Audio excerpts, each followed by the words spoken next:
They placed my daughter in my arms at 3:47 in the morning. I was exhausted, sweaty, and trembling from adrenaline. But when I looked into her tiny, crumpled face, none of it mattered. She was mine. She was perfect. Her name was Emily. Daniel, my husband, cried quietly beside me. He kissed my forehead and whispered, "You did amazing." In that moment, I believed we were safe. We were happy. We were a family. But the moment was shattered when the door creaked open. "Am I too late?" came the all-too familiar voice. Patricia stood in the doorway with flowers, a camera, and that unnerving, over-rehearsed smile she always wore. She moved fast, too fast, stepping right up to the hospital bed before the nurse could even say a word. "My sweet girl," she cooed, at Emily, not me, and reached out before I had a chance to process what was happening. She didn't ask. She just took my baby. I looked at Daniel, expecting him to say something, to stop her, but he just smiled and said, "Let her have a moment." A moment? I had carried this child for 9 months, pushed her into this world through hours of pain, and Patricia wanted a moment? Already, I could feel something inside me flinch. Something wasn't right. We were back home within 3 days. My body ached. My emotions swung like a pendulum, and sleep came in rare, broken pieces. Emily cried at night, every 2 hours like clockwork, and Daniel had to return to work just a week after we got home. And that's when Patricia moved in. "She needs help," she told Daniel. "You don't want her to struggle alone, do you?" Before I could blink, she'd taken over the guest room, then the kitchen, then Emily's feeding schedule. She'd show up in the nursery uninvited, change Emily's clothes even when they weren't dirty, and offer unsolicited advice wrapped in sugar-coated criticism. "You're holding her wrong. She's crying because she feels your anxiety. You're not producing enough milk." And Daniel? He said nothing. He was just grateful for the extra help. I began to feel like a guest in my own home. I couldn't breathe without Patricia watching, judging, interfering. When I tried to push back, politely, calmly, she'd cry. Literally cry. "I'm only trying to help," she'd say, dabbing fake tears with the corner of a silk handkerchief. "I just want what's best for Emily."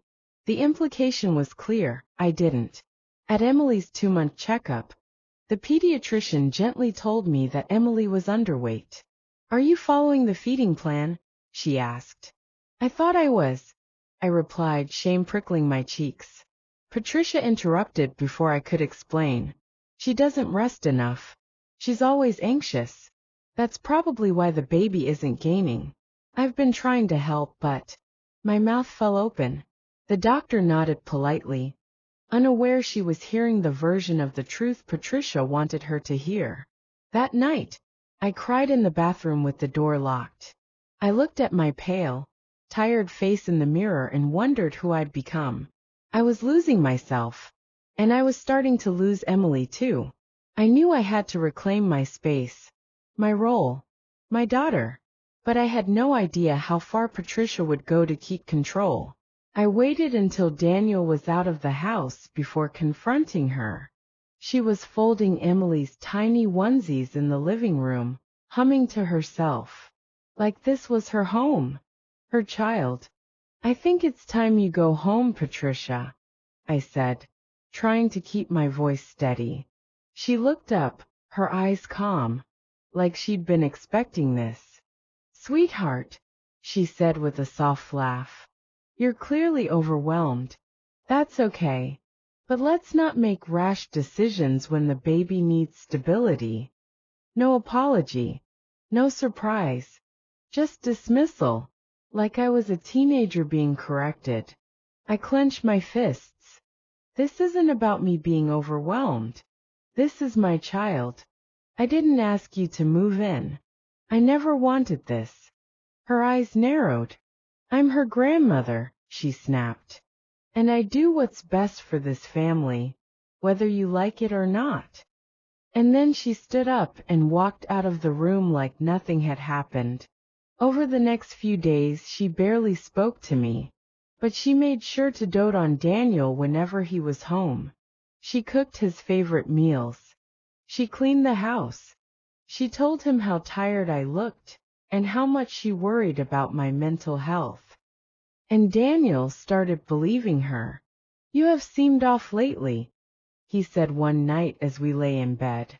"Maybe you should let her stay a little longer, just until you're feeling better." I stared at the ceiling. My throat tightened. "She's trying to push me out," I whispered. "She loves Emily. She's just helping." "No, Daniel. She's not. She's controlling everything." He turned away from me. "She raised me, didn't she? Maybe she knows a thing or two." I didn't sleep that night, or the one after. I woke up late. I had finally passed out from exhaustion around 4 a.m., but now the sunlight was pouring through the blinds and the house was silent. Too silent. I rushed to the nursery. Empty. The crib was made. The blanket folded. Emily was gone. I ran through the house, calling for Patricia. Nothing. Her room empty. No note. No diaper bag. No car keys. My knees gave out, and I collapsed on the hallway floor. My mind screamed 1,000 things at once. She took my baby. She actually took her. I called Daniel. Voicemail. I called the police. The dispatcher took my statement, asking if I believed Emily was in danger. "She's with my mother-in-law," I said, shaking. "And I don't know where she is. She didn't tell me. She just left." The officer came within 20 minutes, took down my story, asked questions I could barely answer through my tears. Daniel called back, just as the officer was leaving. "She went to her friend's cabin upstate," he said. "She just texted me. She said she needed space." "With our baby?" I cried, without asking. "She said she told you." She lied. But Daniel was quiet. Too quiet. I tried to get him to see her, but he wouldn't. The police wouldn't classify it as a kidnapping because Patricia was family, and the child was safe. According to the law, she hadn't committed a crime. Not yet. But to me, the crime was already done. She had crossed the line. She had taken my child and erased me like I was no one. I texted. I called. I begged her to bring Emily back. No answer. 2 days passed. Then, on the third morning, the doorbell rang. I opened it to find Patricia standing there, Emily sleeping peacefully in her arms. I should have felt relief. I felt rage. "Where have you been?" I shouted. "How could you just disappear with my child?" Patricia breezed past me into the house like she lived there. She needed rest. "You've been too unstable lately." I gave her peace. I followed her into the living room, fists clenched. "You don't get to decide that. You don't get to take her from me." Patricia laid Emily gently into the bassinet and turned to me, her voice low, almost cold. "I'm not letting you ruin her the way your mother ruined you." I froze. "What did you say?" She stepped closer. "I've seen the way you unravel. You're not well. I'm protecting my granddaughter." Tears blurred my vision. "You're sick. You need help." She smiled. "No, sweetheart. You do." After that confrontation, everything shifted. Patricia no longer pretended to be sweet. She no longer smiled. She simply watched me. Quietly. Constantly. She refused to leave. Daniel wouldn't make her. "She's scared for Emily," he told me. And honestly, so am I. It was like living in a fog where nothing I said mattered anymore. No one heard me. No one believed me. I began to doubt my own mind. I started recording things, audio, video, anything I could catch. Her snide remarks. Her undermining comments. her late night pacing outside the nursery. And then I found the file.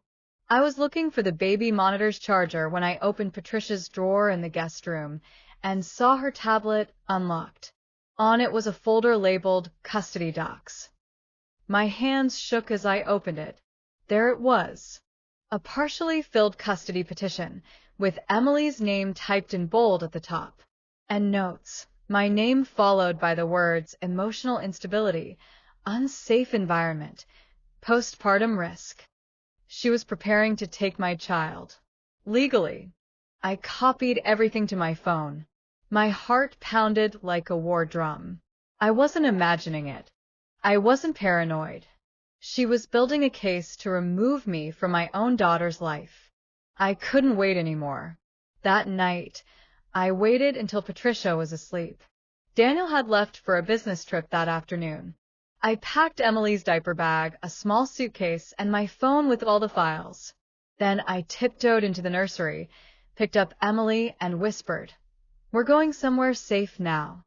As I reached the front door, I heard the creak of a floorboard behind me. "You're not going anywhere," Patricia said from the dark hallway. My blood ran cold. She stepped forward, her face pale, hollow, like she hadn't slept in days. "She's not safe with you." "She's mine," I said, holding Emily tighter. "We both know you're slipping," she said. "Let me take her. Please." Her voice cracked, not from sadness, but from desperation. I didn't respond. I ran. I drove to a women's shelter 2 towns over. It was small, quiet, safe. I told them everything. Showed them the videos, the file, the messages Patricia had left. They believed me. I filed a restraining order the next morning. Daniel tried to call. I didn't answer. Not yet. When the court date came, I stood in front of a judge with trembling hands and a mountain of evidence. Patricia denied everything. Called me delusional. Said I was brainwashed by postpartum hormones. But the judge saw through it. The restraining order was granted. Patricia was banned from contacting me or Emily ever again. Daniel moved out a week later. He said he needed time. I understood. Truthfully, I needed time too, to grieve what I thought our life would be. To For the recover first time from the in months, storm the that house felt nearly still. took everything. No hovering footsteps. Emily is No 10 whispers months old behind now. doors. She No cold smiles eyes when watching she my sees every me in the move. morning. Just Emily's She giggles soft when I breathing in the blow baby raspberries monitor on her belly. and the faint hum of She the reaches for refrigerator. me. I moved through Only each me, day when carefully, she's scared. like I was learning to And live again. every time she The does, trauma I didn't know. vanish. I didn't It just lingered in save the her. way I double-checked I locks saved or myself. flinched when the doorbell rang. But little by little it began to fade. There were moments of light. Emily's first word. Her clumsy attempts to crawl. The first time she looked at me and smiled with complete trust. I clung to those moments like lifelines. They reminded me who I was. Who I am. I wrote Daniel a dozen letters I never sent. Some angry, some sad, some full of questions I knew he'd never answer. He reached out once, 2 months after the court hearing. Left a voicemail saying he wasn't ready to talk, but hoped we were okay. We weren't. But maybe someday we would be. I don't hate him. Not really. He was raised by a woman who taught him love meant control. That silence was safety. That conflict should be avoided no matter the cost. He chose her when I needed him most. But maybe he never knew how to choose anyone else. One afternoon, while folding laundry, I found a onesie Patricia had bought, still with the tag on. It was pale yellow with embroidered daisies. At the time, she had insisted on it being Emily's coming home outfit. I sat on the floor, holding it in my lap for a long time. Then I folded it gently, placed it in a memory box, and slid it onto the highest shelf of the closet. Some things I'll never understand, but I don't need to understand them to move on. Emily is 2 now. We have a new place, just the 2 of us. It's small but warm. There's a rocking chair by the window and framed photos on every wall. Laughter echoes here. Some nights, I sit on the porch and watch the stars while Emily sleeps. I think about everything we went through. The nights I thought I was crazy. The days I felt invisible. The moment I realized I could either stay quiet or fight like hell. I chose to fight. And because of that, we're here. We're okay. If you're a mother, and someone makes you feel like you're not enough, listen to yourself. If you're afraid to speak up because no one will believe you, gather proof and speak louder. If someone tries to take what's yours by pretending they care more than you do, know that your love is stronger than their manipulation. You are not crazy. You are not broken. You are a mother. And that is power no one can steal.